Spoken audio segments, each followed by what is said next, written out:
Um ano de casada, eu fico grávida e tive um aborto de 3 meses. Passa um tempo, fico grávida de novo, outro aborto eu tive. Descobriu que eu tinha falta de progesterona e que não conseguia engravidar, nem segurar gestação alguma sem remédio para engravidar. Então eu tomo remédio, fico grávida novamente. E com 8 meses de gestação, então eu tomo remédio, fico grávida novamente. E com 8 meses de gestação, justamente no dia que eu completo 24 anos de idade, nasce a minha primeira filha, Letícia. Branquinha dos olhos azuis como o pai, linda. A minha mãe ainda era muito longe de mim, os meus pais não se aproximavam de mim pelo fato de eu estar apaixonada em Deus. E eu me lembro que a minha mãe então foi ao hospital porque era a primeira neta que havia chegado na casa. E neto quebranta muito o coração dos nossos avós, dos pais, né? Mamãe foi no hospital e eu me lembro que eu pensei assim, que coisa boa, que bom que a minha mãe veio aqui agora me ver a netinha, né? E eu lembro que quando a minha mãe chegou, passados uns 10 minutos, pediram a minha menina, a enfermeira me pediu a neném para dar banho na neném e me devolver para me ter alta. A minha mãe então sai do quarto, chama a minha mãe, entrega a neném, passa um pouquinho, a minha mãe sai do quarto, chamaram também meu marido e eu fiquei sozinha. E eu ainda falei assim para Deus, que bom que nada teve que acontecer, porque a minha mãe agora voltou a falar comigo. E ela simplesmente se negava a falar comigo. Eu me lembro que naquele momento então, entra no meu quarto a chefe da pediatria do Hospital da Mulher em Goiânia. Aquela chefe da pediatria começou a acalentar as minhas mãos como ia me dar alguma notícia. Ela disse, mãezinha, acabou de acontecer uma fatalidade. A sua filha acabou de cair do braço da enfermeira e veio a óbito. Minha primeira filha caiu do braço da enfermeira e veio a óbito. É muito fácil você levar um bebê para casa, mas você levar um caixão é muito difícil, minha querida. Mas eu queria fazer um parêntese aqui e dizer o seguinte, lembra que a minha mãe me falava que eu ia perder um filho como ela havia me perdido para Deus? E eu fazia uma oração que Deus fizesse o que fosse preciso para encontrar o coração da minha família e se revelar a eles. A minha mãe não falava comigo, isso me doía muito. Quando então eu recebo a notícia, minha mãe já havia recebido a notícia na porta do hospital. A minha mãe sobe as escadarias do hospital, entra no quarto e começa a gritar, filha, me perdoa. Filha, eu queria que você tivesse perdido um filho para as drogas, para o mundo lá fora, mas não nessa fatalidade. A minha mãe começa a abraçar as minhas pernas, beijar as minhas pernas. Mas foi a primeira vez que eu ouvi a minha mãe dizer que me amava. Foi a primeira vez que ela me deu colo. Foi a primeira vez que a minha mãe teve tempo de dizer que eu era especial e importante para ela. Foi a primeira vez que ela pôde ouvir porque eu havia escolhido caminhar com Jesus. E houve então ali um momento de restauração, de perdão entre eu e minha mãe. Os meus pais voltaram a falar comigo. Eu mandei fazer um exame do corpo da minha filha porque eu já tinha tido alguns abortos.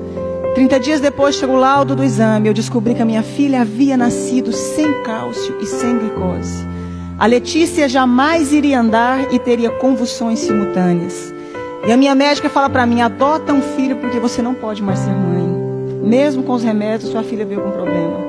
E eu disse que eu acreditava num Deus capaz de mudar a nossa vida, a nossa história, a nossa sorte. Um ano depois eu dei à luz a uma criança linda, perfeita e sadia chamada Angélica. Faz 11 anos mês que vem. 3 anos depois dei à luz a Annelise, tem 8 anos hoje. Mais 3 anos dei à luz ao Cirino Júnior. Todos perfeitos e sadios. Se eu acabasse aqui a minha história,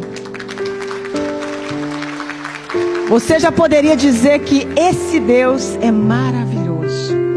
Eu fui impedida de fazer faculdade porque eu apaixonei em Jesus. Eu lembro que eu escutava uma frase muito comum, que eu ia casar com um pé rapado e com um Zé Ninguém. Com um homem sem futuro, porque não existiam pessoas prósperas no meio que eu convivia. Me casei com meu esposo, ele era um pequeno empresário de fato. Veio o plano real naquela época, os meus pais perderam tudo. A minha irmã, que doutorou na Itália, foi trabalhar, não deu conta de exercer a profissão dela. Os meus irmãos todos ficaram desestruturados junto com os meus pais. E Deus levanta o meu marido com grande prosperidade. Deus começou a honrar um rapaz que até hoje tem a 4ª série colegial. E é considerado o maior empresário no ramo de carro no estado de Goiás. Deus começou a honrar o meu esposo de uma forma sobrenatural. Eu que não tive como me formar, fazer o meu curso superior. Comecei então a pedir a Deus que me ensinasse a mexer com o nosso ramo de atividade. Então comecei a trabalhar com carro com meu marido. Hoje nós temos um grupo de 4 empresas de carro. Temos uma fábrica que eu desenho, sonho com os modelos das roupas, acordo e desenho, fabrico, tem uma grife com meu nome. E como se não bastasse, comecei a fazer programa de televisão falando de Deus. Falando de como sai de crise. Falando de como superamos os momentos difíceis da vida.